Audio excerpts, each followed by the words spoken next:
അപ്പോൾ നമ്മളിന്ന് ചെയ്യാൻ പോകുന്നത് ഒരു കുക്കിംഗ് വീഡിയോ ആണ്.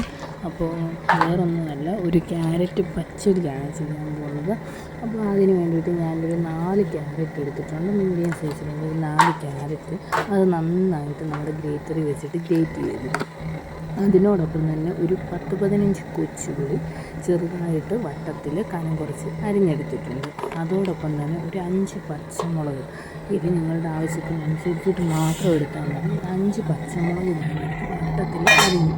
അതിനുശേഷം പച്ചമുളക് വട്ടത്തിൽ അരിഞ്ഞിട്ടു. അതിനുശേഷം കറിവേപ്പില, ഉപ്പ്, മഞ്ഞൾപ്പൊടി ഇത്രയിട്ട് നന്നായിട്ട് മിക്സ് ചെയ്തിട്ട് എന്ത് ചെയ്തു, വേവിക്കാൻ വേണ്ടി വെച്ചു. വേവിച്ച് അപ്പം വെള്ളമൊന്നും ഒഴിക്കേണ്ട ആവശ്യമില്ല. വേണമെങ്കിൽ ഒരു ശകലം ഒരു 2-3 സ്പൂൺ, കാരണം ക്യാരറ്റിലൊക്കെ ആവശ്യത്തിന് വെള്ളമുള്ളതാണ്.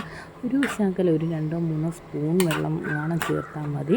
അല്ലെങ്കിൽ ഒരു 1/4 കപ്പ് വെള്ളം, 1/4 കപ്പിനും താഴെ അത്രയും വെള്ളവും ചേർത്തിട്ട് അടച്ച് വെച്ച് വേവിക്കാൻ വേണ്ടിയിട്ട് വെക്കും. ഒരു 5 മിനിറ്റ് പോലും വേണ്ട, അതിന് മുന്നേ തന്നെ വെന്ത് കിട്ടും. ചെറുതായിട്ട് കടിക്കാൻ കിട്ടുന്നത് നല്ലതാണ് കേട്ടോ. ഒരുപാട് വെന്തുടഞ്ഞ് പോകുന്നതിനെക്കാട്ടി കടിക്കാൻ കിട്ടുന്നത് നല്ല. അപ്പോൾ ആ സമയത്ത് തന്നെ ഞാൻ ഒരു മുറി തേങ്ങ, എന്ത് ചെയ്ത്, കടുക്, ജീരകം, കൊച്ചുള്ളി, 2 പച്ചമുളക് ഇത്രയും ചേർത്ത് ഞാൻ അരച്ച് നല്ല പേസ്റ്റ് പരുവത്തിൽ എടുത്തിട്ടുണ്ടായിരുന്നു.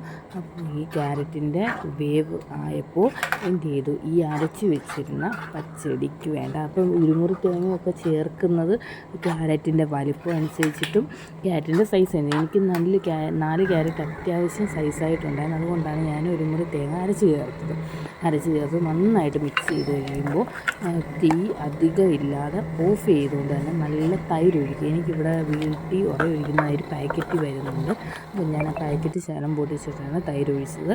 പിന്നെ ചീനച്ചട്ടിയുടെ കളറൊന്നും കണ്ടിട്ട് ആരും കമൻറ്റ് ചെയ്യാൻ നിൽക്കേണ്ട. നമ്മൾ സ്ഥിരമായിട്ട് അടുപ്പിൽ യൂസ് ചെയ്യുന്ന ചീനച്ചട്ടിയാണ്. അപ്പോൾ അതുകൊണ്ടാണ് ഒരു ബ്ലാക്ക് ഷെയ്ഡ് വന്നിട്ടുള്ളത്. അതിനുശേഷം നന്നായിട്ട് ചൂടായതിനു ശേഷം പച്ചവെളിച്ചെണ്ണ ഒഴിക്കുക, കടുകിട്ട് പൊട്ടിക്കുക, ഉഴുന്ന് വേണമെങ്കിൽ ഉഴുന്നിട്ട് പൊട്ടിക്കുക. അതിനുശേഷം ഒരു 10-15 കൊച്ചുള്ളി വട്ടത്തിൽ കനം കുറച്ചരിഞ്ഞ് ചേർക്കുക. അതിനോടൊപ്പം ഒരു 3-4 പച്ചമുളക്, കറിവേപ്പില ഇത്രയിട്ട് നന്നായിട്ട് വഴറ്റി ഒരു ബ്രൗൺ ഷെയ്ഡ് ആവണം കേട്ടോ. ആ സമയത്ത് നമുക്ക് വേണമെങ്കിൽ ഒരു ശകലം ഉപ്പും കൂടി അതിൽ ചേർത്ത് കൊടുക്കാം. കാരണം ഈ കടുക് വറുത്തതിന് നല്ലൊരു രുചി കിട്ടും. നല്ലൊരു ബ്രൗൺ ഷെയ്ഡാകുമ്പോൾ എന്ത് ചെയ്യുക, ഒന്ന് മൂത്ത് വരണം. ആ ഒരു ഷെയ്ഡാകുമ്പോഴത്തേക്കും നമ്മൾ ഈ മിക്സ് ചെയ്ത് വെച്ചിരിക്കുന്ന ഉപ്പും പുളിയൊക്കെ നോക്കിയാൽ പച്ചടിക്കകത്തോട്ട് ഒഴിച്ച് കൊടുക്കണം. എന്നതിന് ശേഷം 5 മിനിറ്റ് അടച്ച് വെച്ചിട്ട് തുറന്ന് നോക്കിയാൽ സംഗതി സെറ്റ്.